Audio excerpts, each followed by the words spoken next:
अगर कोई स्त्री तुम्हारे दिमाग से हटती ही नहीं तो समझ लो ये कोई इत्तेफाक नहीं है।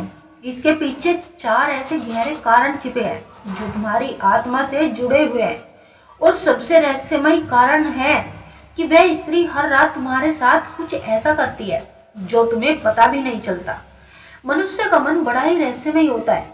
जब इसमें कोई एक विचार घर कर जाए तो इससे बाहर निकल पाना बहुत ही मुश्किल हो जाता है, खासकर जब किसी स्त्री की छवि, मुस्कान, हाव भाव, यादें दिन रात आपके मन मस्तिष्क में बनी रहे और चाहकर भी वह दिमाग से ना निकले।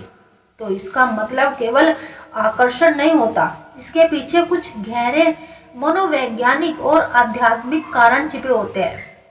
तो आइए जानते हैं पहला कारण। रोज रात को वह स्त्री तुम्हारे बारे में सोचती है, कल्पना करती है या तुम्हें याद करके अपने भाव भेजती है। जब कोई स्त्री किसी पुरुष के बारे में हर रात सोचती है, कल्पना करती है, उसकी याद में भावुक होती है या मानसिक रूप से जुड़ने का प्रयास करती है, तो ये केवल एक तरफा नहीं रहता, ये एक मानसिक ऊर्जा का आदान प्रदान बन जाता है।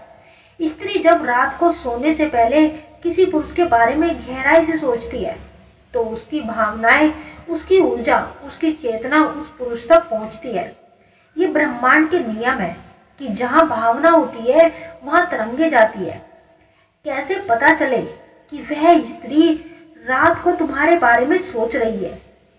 इसके कुछ संकेत मिलते हैं। पहला संकेत, आपका मन अशांत हो जाएगा, नींद में बार बार उसकी छवि उभरने लगेगी।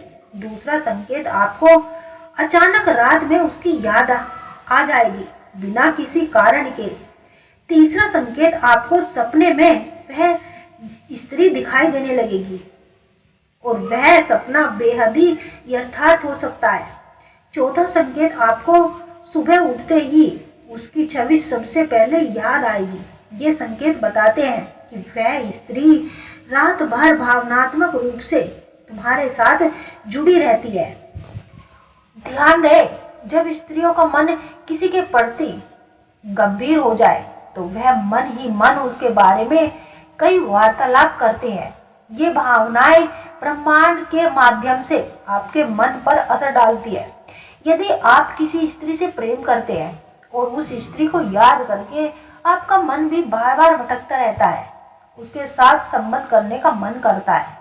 हमें दिव्य प्रेम का कोई अनुमान नहीं है, इसलिए हम अपने स्वार्थ सिद्ध के आधार पर वह राज को ही प्रेम मान लेते हैं।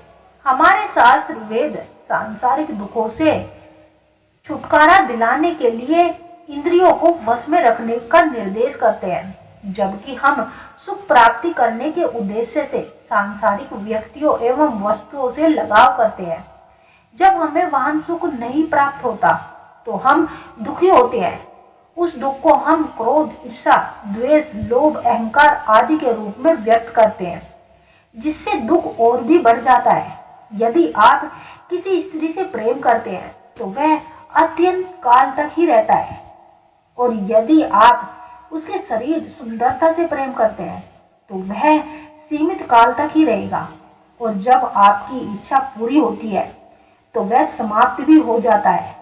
संबंध की कल्पना इंद्रियों के सुख पर निर्भर करता है। प्रेम की सफलता अपने प्रेमिका के सुखी होने पर होती है।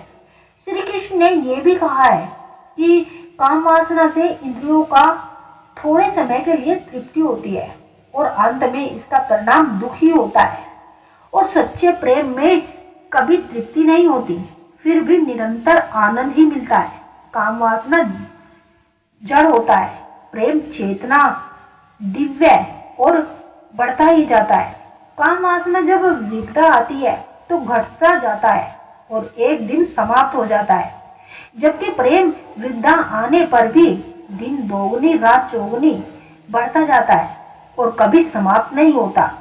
इसीलिए बुद्धिमत्ता इसी में है कि अपने मन को शांत रखे और सच्चे प्रेम की ओर बढ़े।